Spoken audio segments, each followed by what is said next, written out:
12 मार्च 2026 को 38 वर्षीय Joseph Martin Euler Florida से अचानक गायब हो जाता है। उसके पिता उसकी मिसिंग रिपोर्ट लिखवाते हैं और पुलिस पूछताछ के लिए उनके घर आती है और जो सामने आता है उससे सब हैरान हो जाते हैं।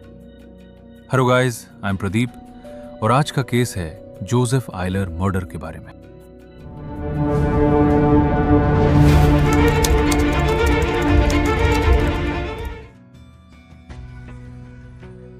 14 मार्च 2026 को एक पिता ने पुलिस से संपर्क किया क्योंकि उनके 38 वर्षीय बेटे जोसेफ मार्टिन ईलर 2 दिनों से काम पर नहीं गया था और उनका उससे संपर्क नहीं हो पा रहा था।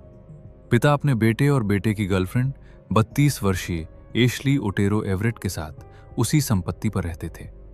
घर में 2 छोटे बच्चे भी रहते थे। पिता ने पुलिस को बताया कि उन्होंने 12 मार्च की सुबह लगभग 4 बजे झगड़ा सुना था। उन्होंने ईलर को चीखते हुए सुना। बाद में उन्हें घर से गोलियों की आवाजें सुनाई दी। जब पुलिस पहली बार घर पहुंची तो एवरेट ने झूठ बोला कि झगड़े के बाद ईलर एक दोस्त के साथ चला गया, लेकिन पिता को और संदेह हुआ। उन्होंने देखा कि एवरेट आग जला रही थी, राख फेंकने के तरीके पूछ रही थी और यार्ड में ताजी मिट्टी दिख रही थी। जब वो अंदर गए तो बिस्तर की चादरें गायब थीं, कपड़े बार बार धुल रहे थे और एक तिजोरी पर बंदूक रखी थी। पुलिस के सामने उसने सब कुछ कबूल कर लिया। 12 मार्च को झगड़ा होने के बाद जब जोसेफ सो रहा होता है तब एशली 380 कैलिबर पिस्तौल से उसकी पीठ में 2 गोलियां मारती है। उसकी मृत्यु के बाद वो बाथटब में कुल्हाड़ी और चाकू से उसके शरीर के अंगों के टुकड़े करती है। वो अवशेषों को एक बड़े कंटेनर में रखती है और यार्ड में कई जगहों पर दफना देती है।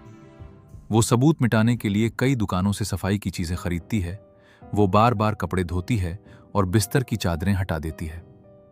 17 मार्च को एवरेट गिरफ्तार हुई। तलाशी वारंट पर पुलिस को यार्ड से मानव अवशेष मिले।